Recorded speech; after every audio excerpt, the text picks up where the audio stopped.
President, please be seated.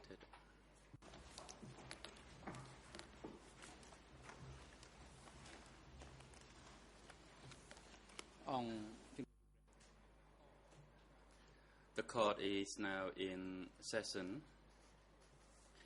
Today, the chamber continues to hear the remaining testimony of this witness, and will hear the testimony of a reserve witness, that is through TCW 887. Ms. Chakraborty, please report the attendance of the parties and other individuals at today's proceedings. Grazie. Mr. President, for today's proceedings, all parties to this case are present. Mr. Nunji is present in the holding cell downstairs. He has waived his rights to be present in the courtroom. His waiver has been delivered to the greffier. The witness who is to continue his testimony today, that is Mr. Utsain, is present and ready in the courtroom. We also have a reserve witness, that is through TCW 887. The witness confirms that to his best knowledge, he has no relationship by blood or by law to any of the two accused. There is Nunji and Kieu Sampon, or to any of the civil parties admitted in this case. The witness will take an oath before the Iron Club statue before his appearance. President, thank you. The chamber now decides on the request by Nunji. The chamber has received a waiver from the accused Nunji dated 3rd June 2015, which notes that due to his health, that is, backache and headache, he cannot sit or concentrate for long, and in order to effectively participate in the future proceedings, he requests to waive his presence on the 3rd June 2015 hearing. He advises that his counsel advised him about the consequence of this waiver, that in no way it can be construed as a waiver of his rights to be tried fairly or to challenge evidence presented or admitted to this court at any time during his trial. Having seen the medical report of the accused Nunji by the duty doctor for the accused at the ECCC dated 3rd June 2015, who notes that Nunji has a severe back pain and has difficulty to sit, and recommends that the chamber shall allow him to follow the proceedings remotely from the holding cell downstairs. Based on the above information and pursuant to Rule 8.1.5 of the ECCC internal rules, the chamber grants Nunji his request to follow the proceedings remotely from the holding cell downstairs via an audio-visual means. The AV unit personnel are instructed to link the proceedings to the room downstairs so that Nunji can follow the proceedings remotely. That applies for the whole day. The chamber now hands the floor to the co-prosecutors to continue putting questions to the witness. And I noticed that Counsel Copper is on his feet. Do you have the floor, Counsel? Thank you, Mr. President. Good morning, Your Honours. I have only a very small request for clarification. The next witness is TCW 887. Is that the only witness this week? Because we noted somewhere that TCW 855 might have been a reserve witness as well this week. So the request is it only 887 who is coming this week?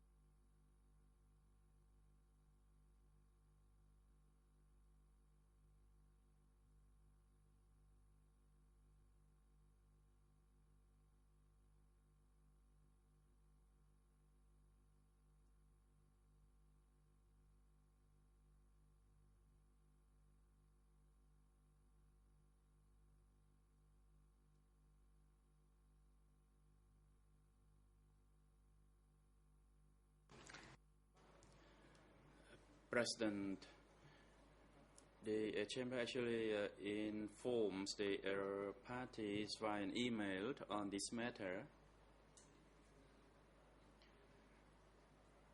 For this week, we hear the testimony of this witness and another witness, that is through TCW 887. As other witnesses have some personal matters to attend during this week, and they cannot come to testify. And of course, the party will be notified once again when those witnesses are available. And after the next witness, we will hear testimonies of our witnesses regarding the Kampong Chhnang Airport work site. And for the remaining witnesses for the first January Dam work site, we continue to hear their testimonies before the conclusion of, before the end of June. And now the Deputy Co-Prosecutor, you have the floor. Thank you, Mr. President. Good morning to Mr. President, Your Honors, Counsel, and everyone in and around the courtroom. And good morning also to you, Mr. Utseng. At the end of the day yesterday, we were talking about the special unit for lazy people that you described in your statement. And I think what you said was that when the members of this unit were whipped by their unit chiefs, they were lined up so that other workers could watch. Is that correct? Did I understand your testimony correctly?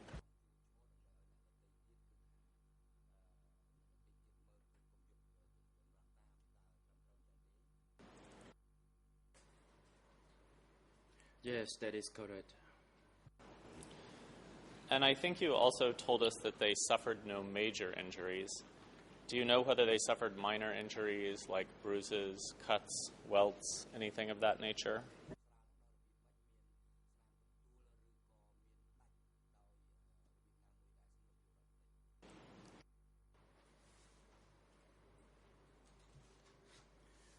Of course, there were whipping marks on the lower part of the leg. However, that was kind of a minor injury. And how did you feel when you were watching these workers being whipped by their unit chiefs?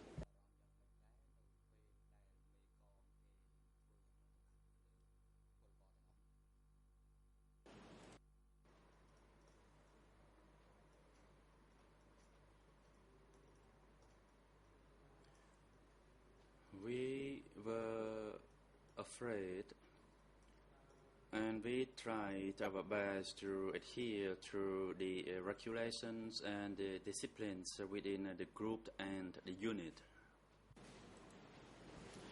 I think you also, I asked you whether you talked to any of your fellow workers about these whippings, and you said that these matters could not be discussed with other workers. Why couldn't these matters be discussed with your other workers, that is, the whippings?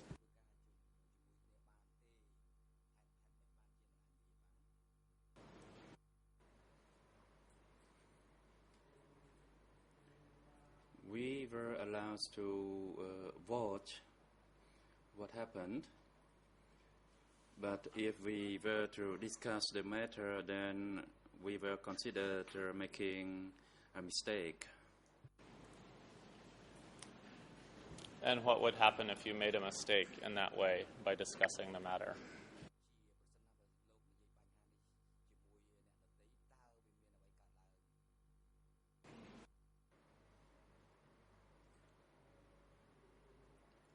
If we spoke about it or we joked about it with our work colleagues, we would feel that we would have the feeling that the fear would remain with us, as we did not know that someone overheard what we talked.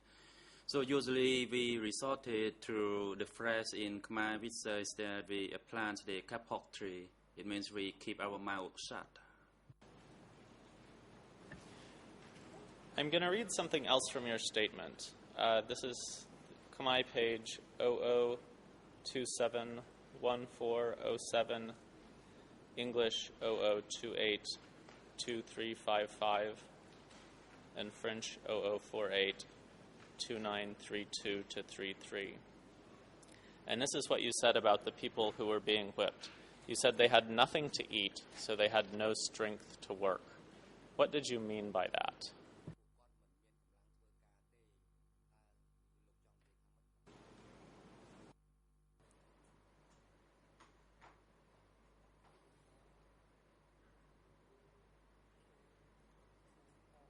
It was typical for those workers who were placed in the special unit, as their food ration was less than the food ration for the ordinary workers.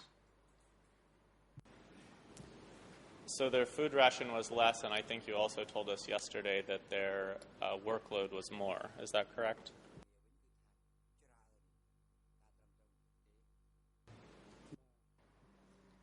Yes, indeed, their workload was small.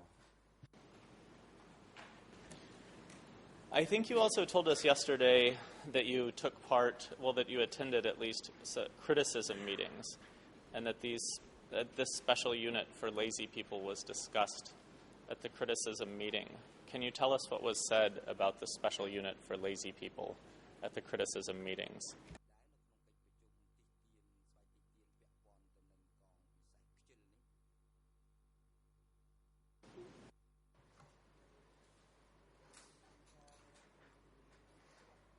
In each unit, by the end of the working hours, which was around 5 or 5:30 p.m., a criticism and self-criticism meeting was held. But it seems that none of the workers dared to express their criticism, as they feared they would be retaliated. Of course, we were given the right to criticize someone, but it was us who didn't dare to do so. And what we did at the time of the meeting, we were just sitting and listening to the plan or instructions from our unit chief. And during the course of those meetings, did the unit chief tell you anything about the special unit for lazy workers?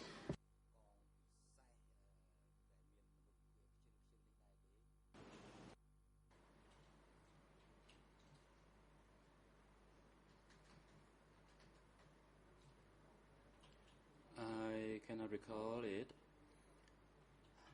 However, during the criticism and self-criticism meeting, we were told, and the same message was repeated, that we had to strive to work harder in order to achieve the work plan.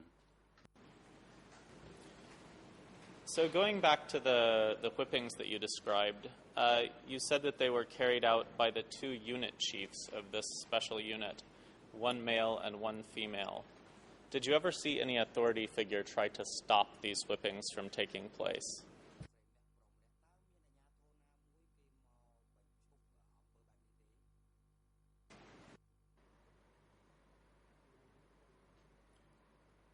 I didn't know.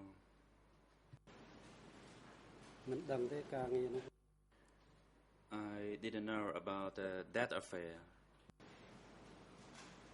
Did you ever hear about the unit chiefs being punished or disciplined in any way for beating their workers?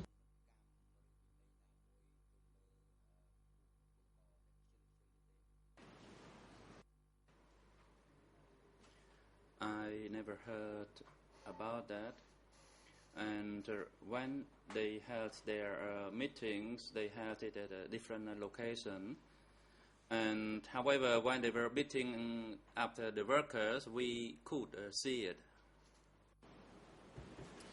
Did you ever hear any announcements over the loudspeakers at the work site saying that it was unacceptable for unit chiefs to beat their workers?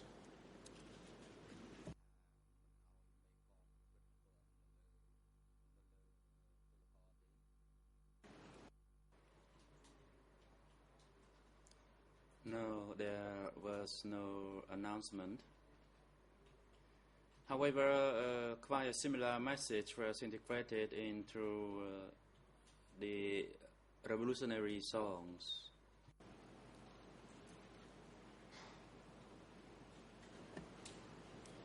Can you tell us what that message is in the revolutionary songs that you've just described?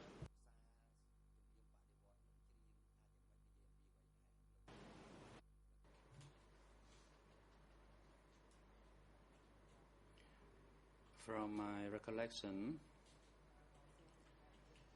it was about the struggle and the resistance of the combatants at the battlefields,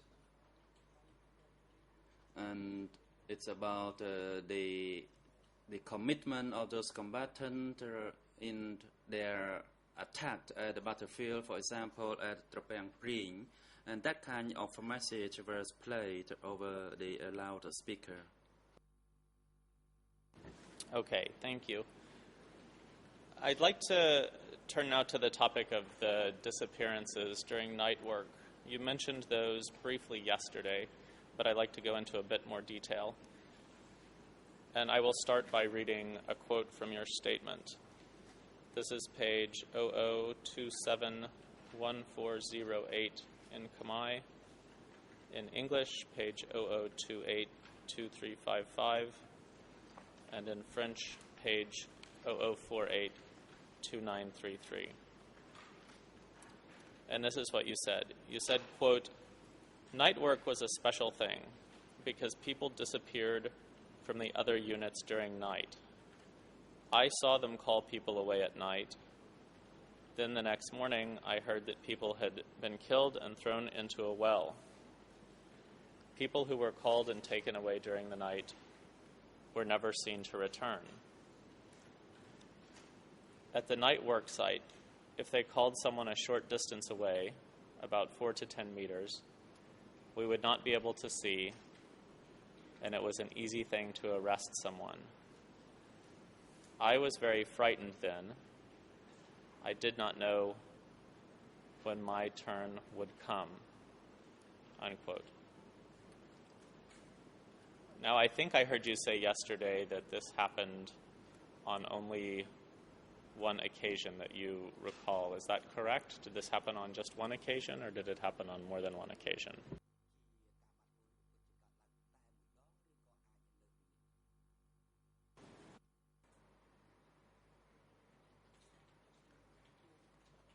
From my recollection,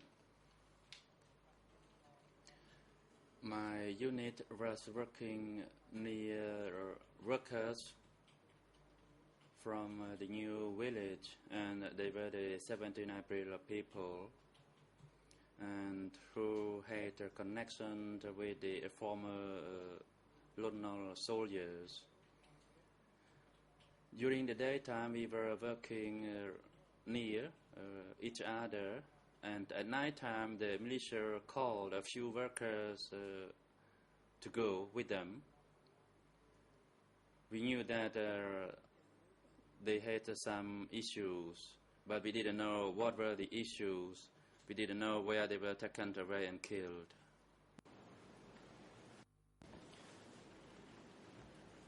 And what you said, I think, was that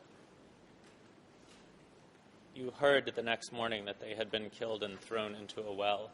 Who did you hear that from? Who told you that?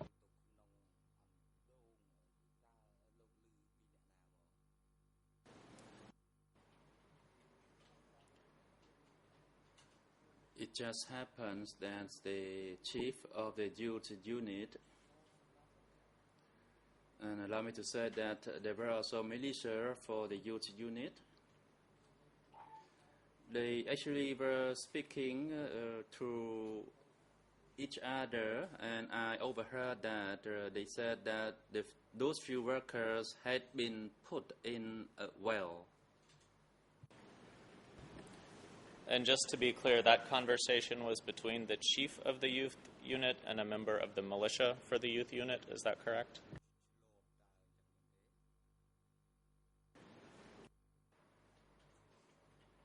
Yes, that is correct. Do you remember how many people were taken away on that occasion?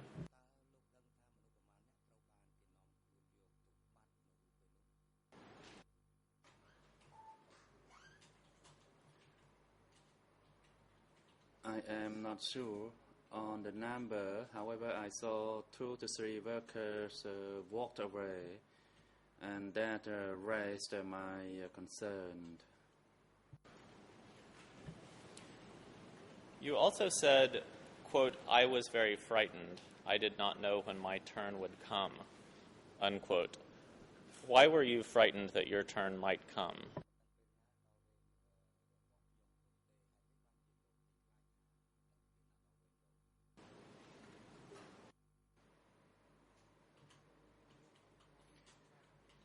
At that time, we lived, or we survived day by day.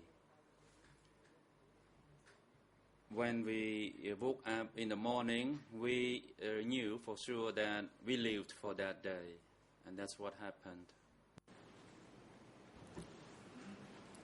You've mentioned that these people, I think, were called away by the militia.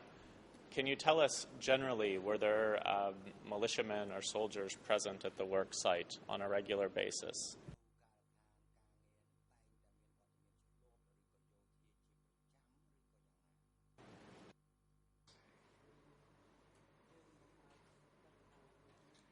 We could not know whether they were militia, and we all dressed in the black-clad uniform. Were there armed men or women, people with rifles or other weapons present at the work site on a regular basis?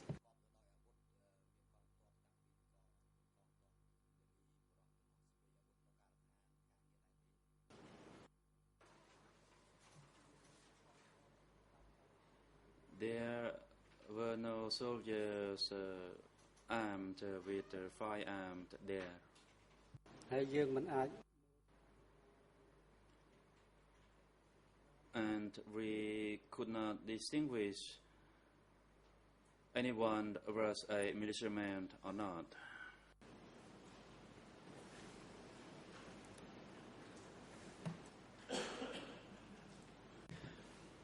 I'd like to turn to another portion of your interview, and I will again start with a quote and then ask you some questions.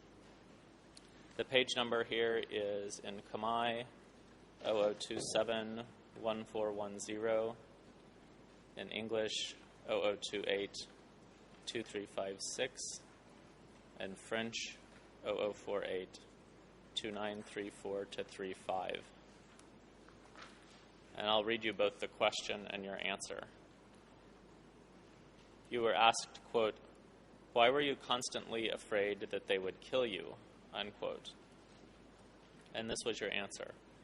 Quote, "Because if we did not work following instructions closely, we prepared ourselves to die.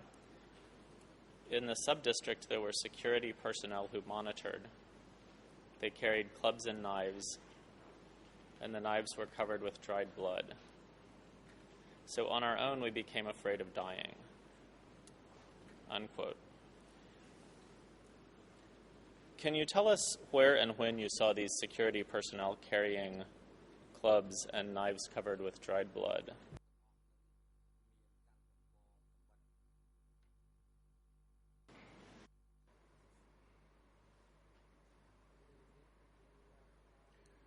For a period of time at the first General Dam work site, the cooperative chief requested to have us transferred to work at the village. And at the village, we frequently made with the executioner by the name of Long, who also resided in that village. And everywhere he went, he would have his club with him all the time.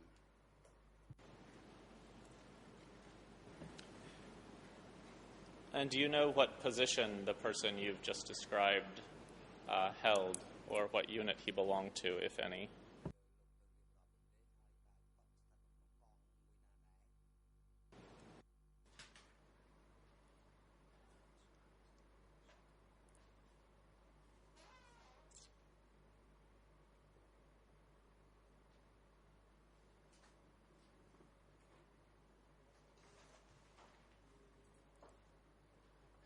He was chief of the militiamen in the commune, and that is in a Kampong Thmo commune. I did not know how many militiamen worked under him, and I only knew that he was the chief of the militiamen, and his name was Lun. So other than that specific example,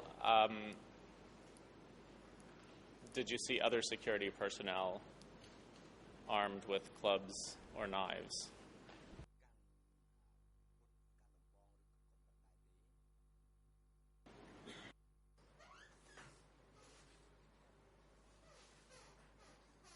As for others, they didn't carry a club or a knife with them.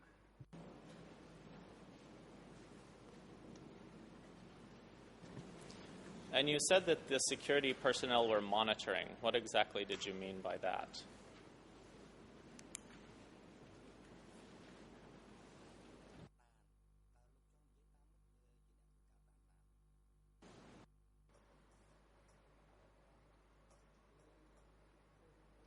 In each village, there were covert militiamen who monitored the activities of the villagers as they were eavesdropping under the house. In particular, the 17 April people were the target. They monitored the conversation of those 17 April people, and in particular whether they were speaking about the food or about the gruel.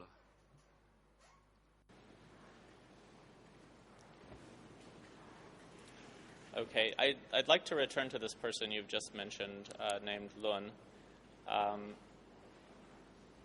And I'd like to read something that you say about him in your statement.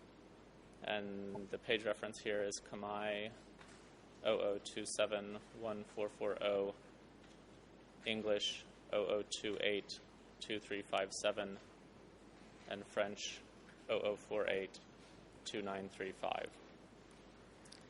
And this is what you said about him, quote, "There was a chief executioner named Lun. He had a bicycle, and he carried a sword on his bicycle." And then you say where he's living today. And then in 1970, you go on to say, in 1979, when the Vietnamese arrived, he was arrested and imprisoned. That's why he's still alive. Otherwise, the people certainly would have killed him without fail. He just arrived to live there several years ago. In that era, he was the chief of the Kampong Thmo sub-district militia. Now, in this quote, and I think also just a moment ago, you referred to him as, well, in this quote you called him a chief executioner. A moment ago you called him the executioner. Why do you describe him as the executioner?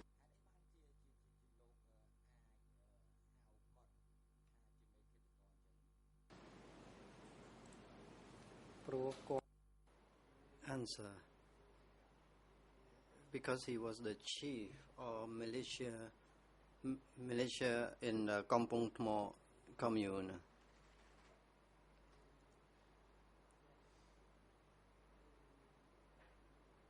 As I stated earlier, there were knives and sword with dried blood along with him while he was on a bicycle. Everyone was afraid of him.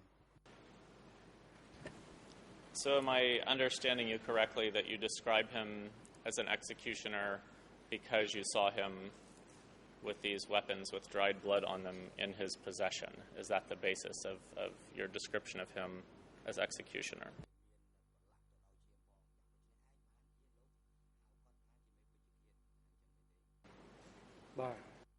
Answer, yes, that is correct. And you've described him as the Kampong Tmo sub-district militia chief. How did you know that he had that position?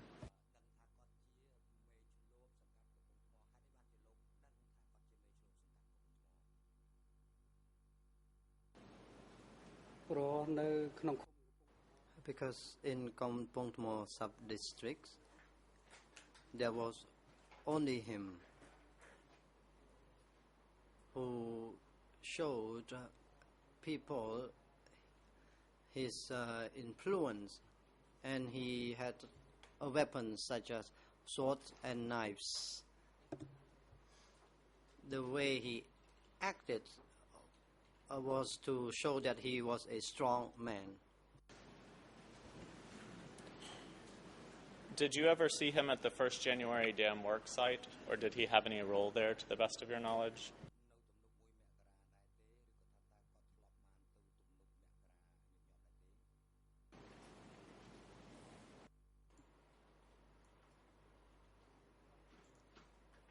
Answer. He rarely went to the 1st January dam site. Most of the time he would stay in the village where there were many 17 April people. So he mostly was in the village to watch over the 17 April people. Were you aware of him having any role in arrests?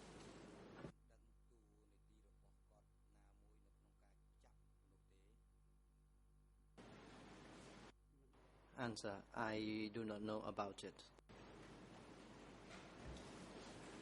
I do not know his position, but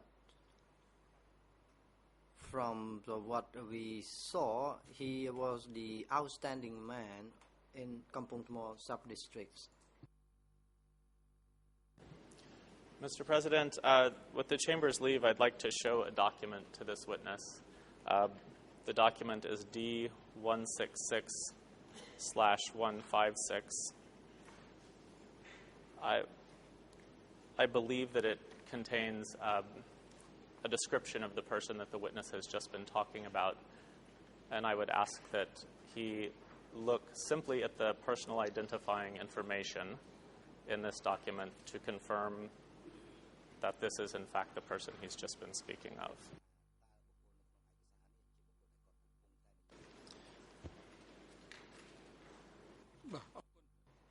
President, thank you. But first, Mr. Kope, you can proceed. Thank you, Mr. President. I object to the prosecution showing this document to the witness. First of all, because I'm sure he has not anything to say from his own knowledge about the document, but more importantly, we have just established that Loon has nothing to do with the 1st January dam worksite. It's very interesting what the witness has to say about Mr. Loon, but it doesn't fall in the segment of this trial. We're dealing with the 1st January dam and the working conditions there. If there's no connection whatsoever between Loon and the 1st January dam, then any questions in this line are out of the segment of this trial, or out of the scope of the trial altogether. That's why I object.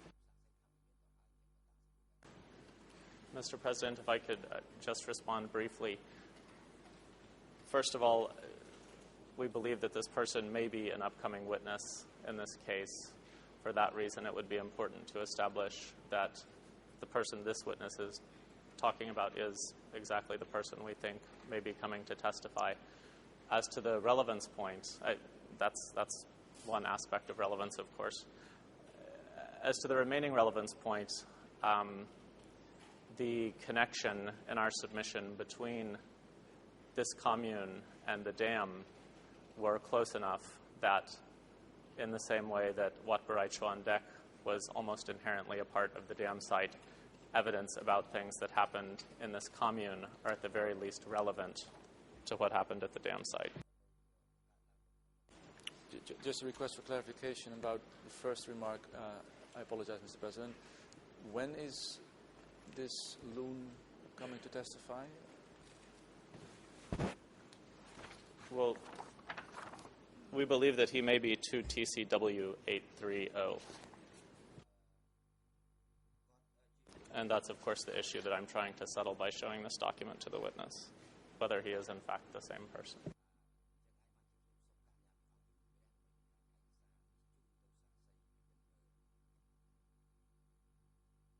ខ្ញុំជ័យលោកមេធាវីគង់សមន President, you may now proceed, Counsel Kong Samon. Counsel, thank you very much, Mr. President. From what I heard from the witness stated the individual by the name Lun, and it appears that Lun mentioned by the witness is different from the witness which was said that he was going to testify before this court, because the witness said that Lun is already deceased. រងបញ្ជាក់មើល President, Deputy International Co-Prosecutor, could you clarify the matter in relation to the individual by the name Lun, whether this person is the same as the one in your document you are going to present? Your Honor, I believe that it's highly likely that it is. Obviously, it's only the witness who can tell us after seeing the person's full name, which I'm trying to avoid saying, seeing where he now resides, which I'm trying to avoid saying, seeing the name of his family members, which I'm also trying to avoid saying, whether the person who gave this statement is in fact the same as the person that he's just been describing to us.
President, the objection of the defense counsel is overruled.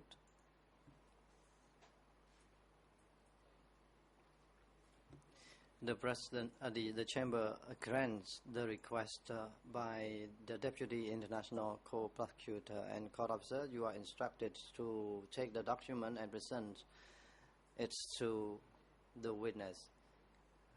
Mr. Witness, you may only read the name of that individual and do not disclose this name in public. And I would like to remind co-prosecutor and co-lead lawyer that you have only one session this morning. So from now on, you still have about 30 minutes to conclude your line of questioning.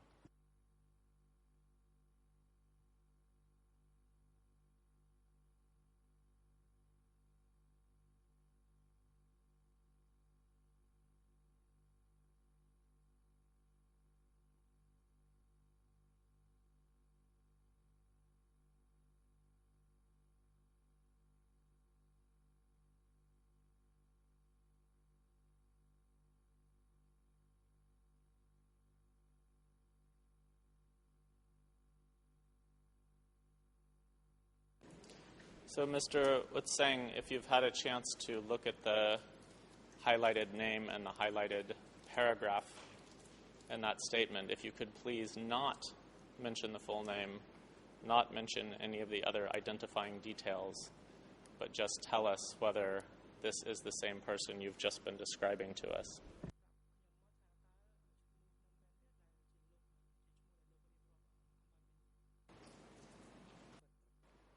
Winner, yeah, it is that person. Thank you, and perhaps the document should now be recovered from the witness.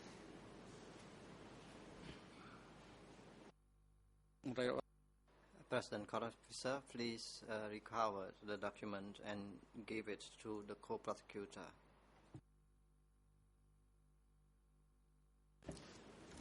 Thank you.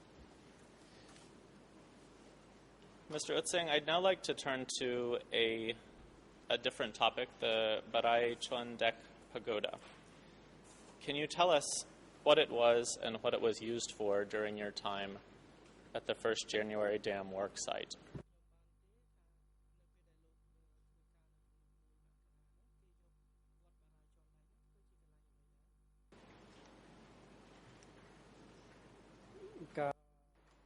Answer. In that period, I did not know about the Barai Chondai Pagoda. I only knew in 1979 that Barai Chondai Pagoda was the place where people were killed. And how did you learn that in 1979?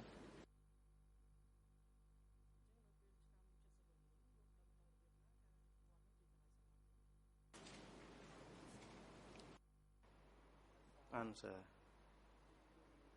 I knew it because at that time people went to dig the grave in order to find the gold.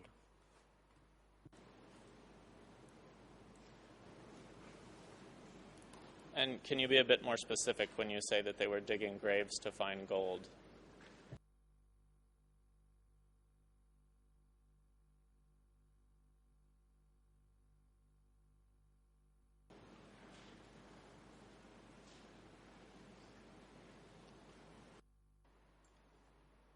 Answer. In 1979, people living in Barai Chondai or from elsewhere were there and dig up the dead body from the grave in order to find the valuable belongings. And at that time, people were saying that they could find gold at that place, so everyone went there to dig at the grave. I'd just like to quickly read something from your statement about the Wat Barai Chondaik. Kamai page number 0027 1409, English 0028 2355 to 56, and French 0048 2934. Quote, there was another major killing site at Barai Chuan Daik Pagoda. They played loudspeakers there while people were being killed. They brought the people to the front of the pagoda and killed them right there. Unquote. Can you tell us how you knew that people were killed in front of the pagoda? How did you learn that?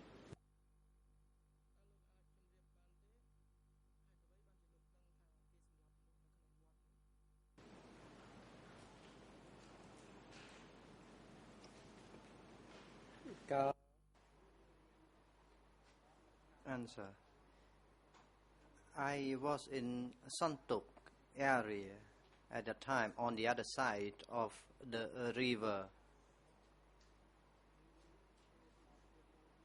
When I came to 10 cows and cattle, I heard the music played over the loudspeakers.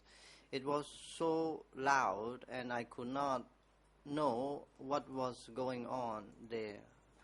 But Those who went to 10 cows and cattle with me told me that if the music was played over the loudspeaker, there would be killings. And I realized that the place was used to kill people because in 1979 I went to that pagoda and I saw large graves in that pagoda. And the people who were tending cows with you, who told you this, did they tell you how they knew that the loudspeakers meant that killings were taking place?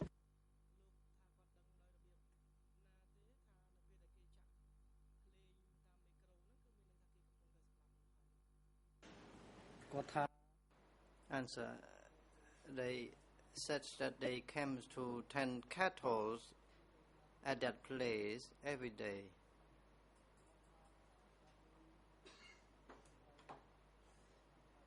And they said that they could hear the screamings.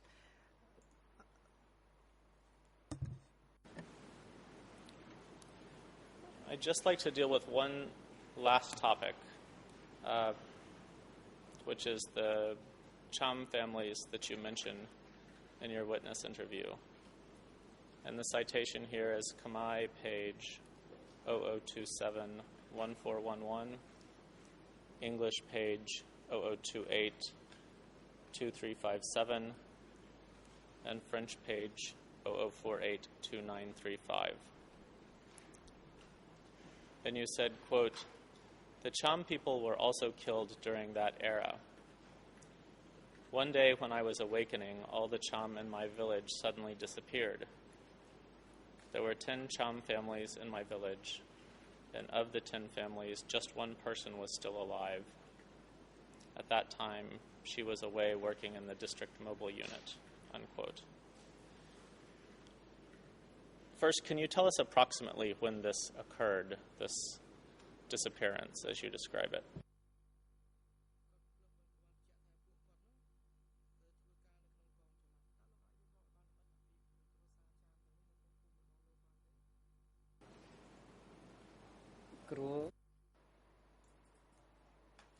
Answer. In Kong Sao village, there were Cham families, 10 families perhaps.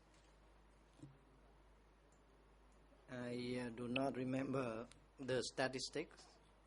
One day, I saw scarves, clothings, and Cham sarongs, and these kind of materials were given to each house in the village. And when I went to eat meals, I did not see any Chams anymore. And the Cham, one Cham individual survived the period. And in 1979, when the regime collapsed, I met that individual, but after that time, he went somewhere else, and I have never met him ever since. So other than this one individual from your village who you met after 1979, did you ever meet or see any of the other Cham people from your village after 1979?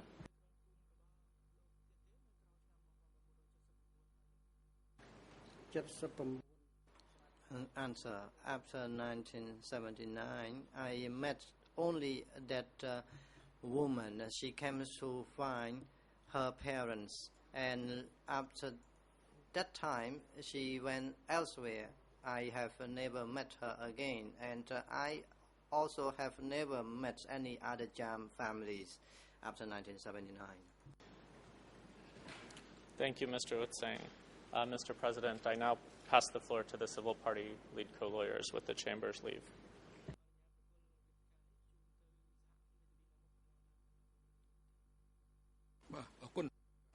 President, Thank you. And the floor is now given to the co-lead lawyer.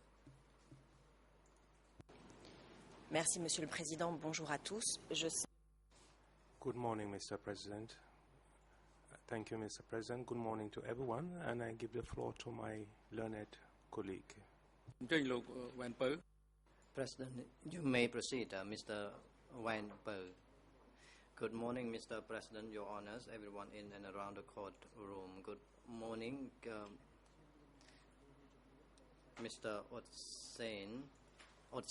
I have a few questions to put to you.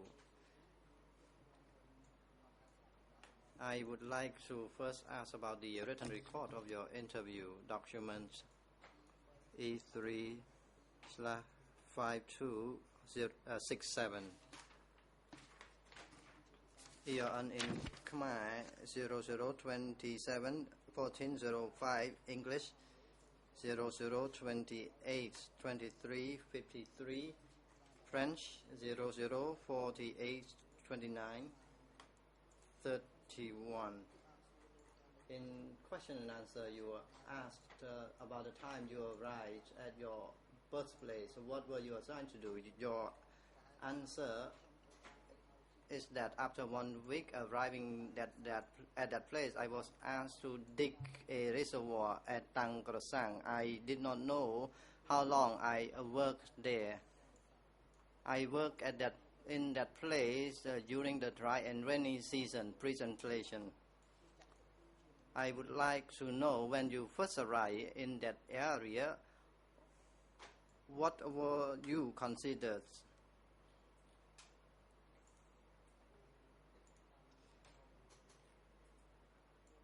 Answer. In 1975, there were no division of people classes yet.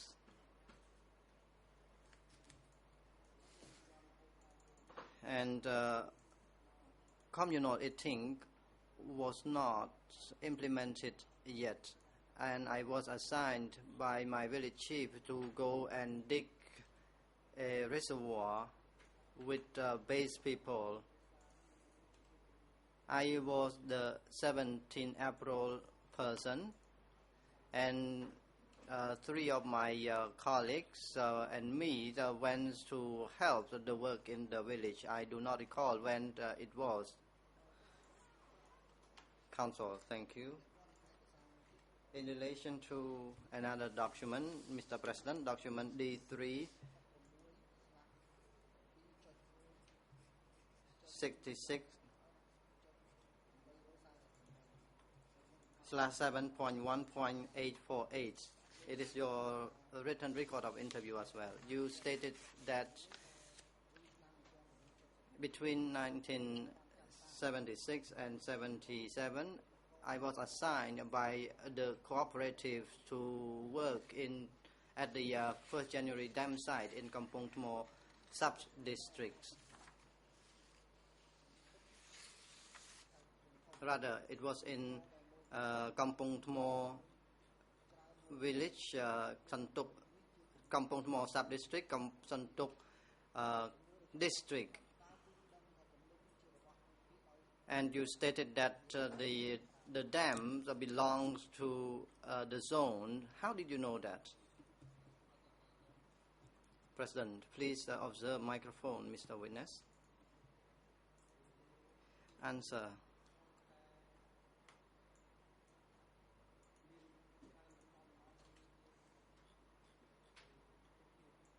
And if we could see many workers coming from different sectors to work in one particular dam, the dam would be under the zone.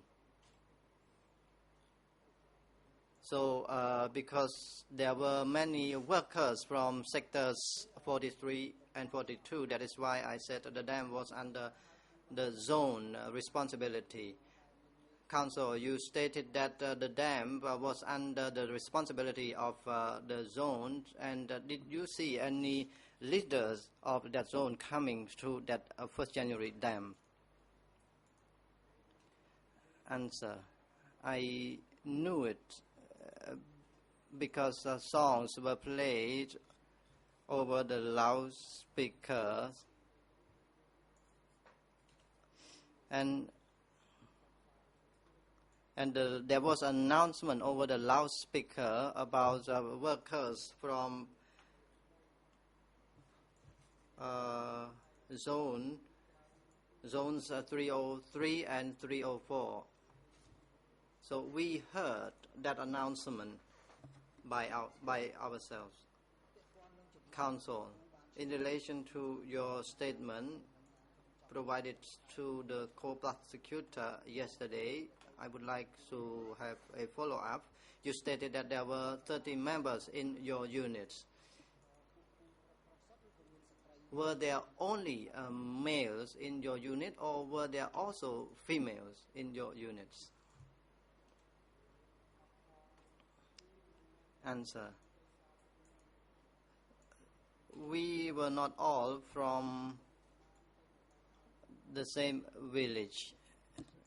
The members in the unit came from various villages, and we were put in the youth units. And the first workforce was gathered. So people from villages consisted of male and females. But for male and female workers, we were grouped in differently because they were afraid of the fact that there may be moral offenses.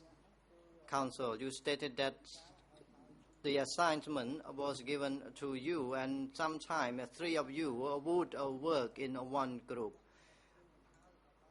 And the work quota was sometimes 1 or 2 cubic meters. What happened if you could not complete the work quota?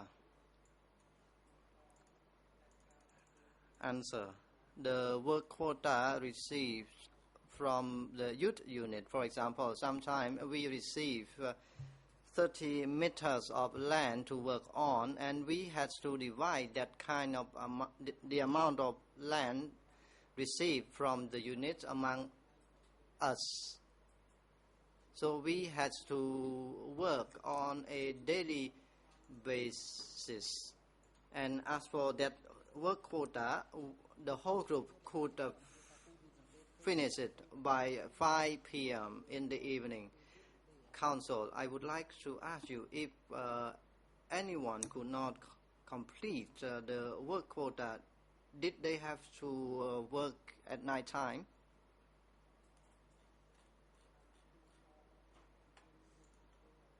Answer.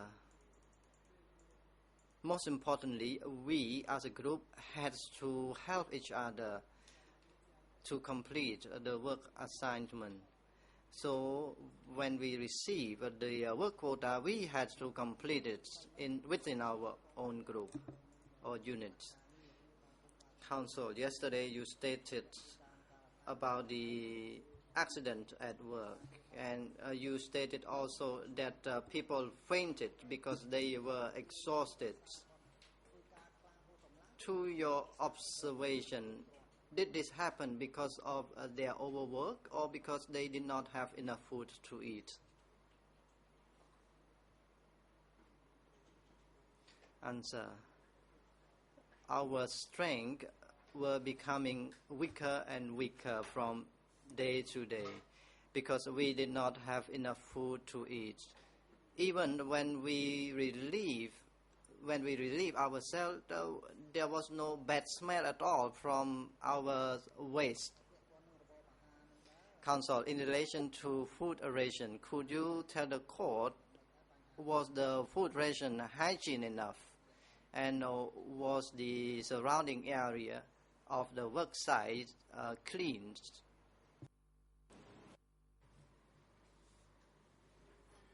Answer. If you speak about sanitation, there was no sanitation at all. There were many flies as people relieve ourselves here and there in the field or in the forest. Questioned, In your response to the co-prosecutor's question yesterday regarding the resting time, you said that there were some short breaks and only at the end of the working hours you could rest at the sleeping quarter. How far was the sleeping quarter from your actual work site? Answer. For our duty unit, the sleeping quarter was about 200 to 300 meters, and we actually had to first go to the kitchen area where we had our gruel, and then we continued to the sleeping quarter to rest. Question. Can you tell us the condition of the sleeping quarter or the building itself, and whether you provided me with a mosquito net or a mat, sleeping mat? Answer. The building was long, about 100 meters long, and we would sleep in 2 rows. However, the roof was fully covered. We slept on a floor which was made of small trees, and we had to find our own means of getting a mat or a mosquito net. And the most important thing is for us to keep our own eating container and a spoon, as well as the working equipment, including basket and hose. Question. How many pair or set of clothing did you receive while you were working there? Answer. The 17 April people were not entitled to any distribution through new clothes or flip-flops. They only had a pair of clothing that they were wearing.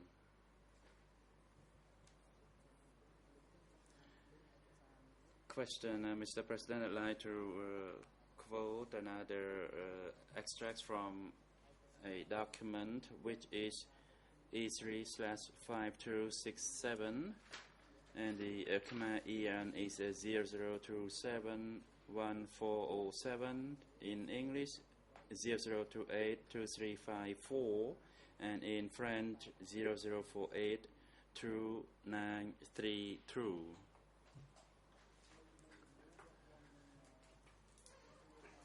The question was about how the dam was built for each group, and the reply was that it depends on the soil condition, and if we were considered to be lazy, we would be placed into a special unit for lazy workers, and if we didn't strive to work hard, we would be taken away and killed.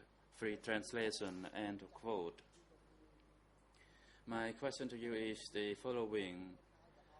Before a worker was considered a lazy worker and placed in a special unit and later maybe being sent away and killed, was that worker sent for re-education, or was he or she reprimanded a few times before he or she was put into the special unit?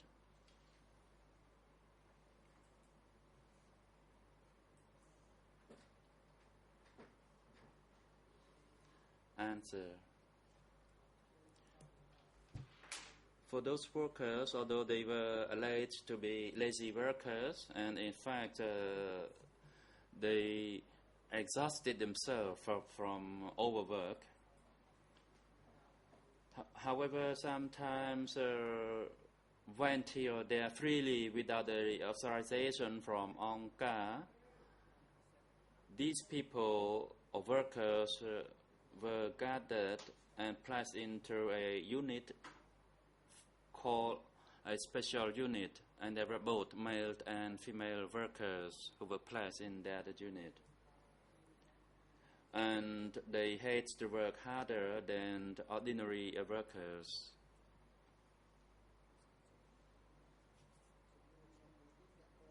Question. My next question is in relation to children. From your observation at the work site, did you see any younger children or children under 12 or certain years old who were assigned to work at the dam site? President, Mr. Witness, please observe the microphone.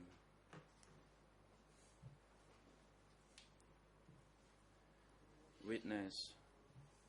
At the first January dam work site or at other major work sites, I did not see the involvement of any children working with the adult. Usually children were assigned to work at a village to collect cow dung, for example.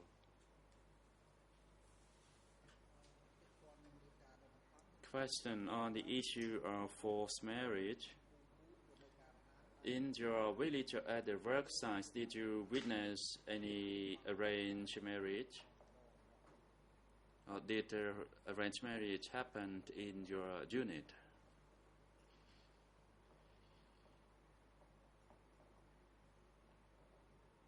Answer.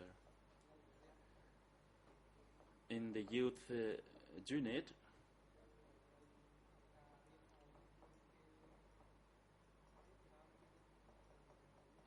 usually Angka arrange marriage for the best people only.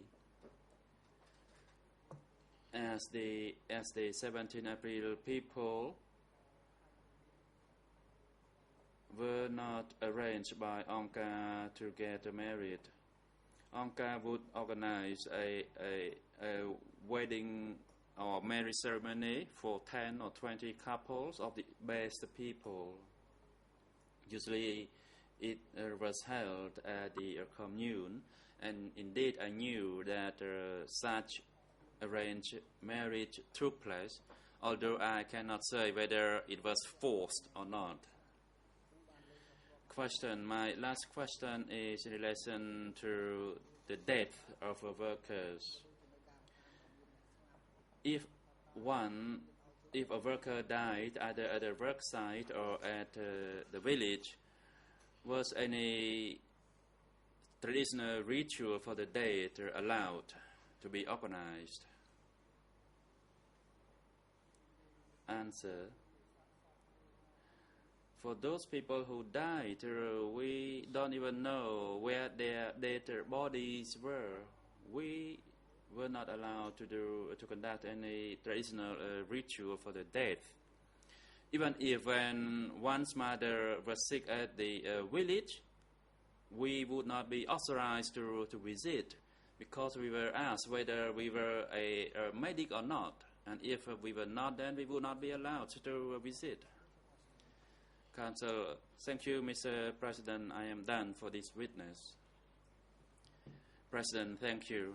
It is now convenient for a short break. We take a break now and resume at 10:30. And court officer, please assist the witness and in the waiting room for the witnesses and civil parties, and invite him to the courtroom at 10:30. The court is now in recess. សូមអញ្ជើញក្រោកឈរ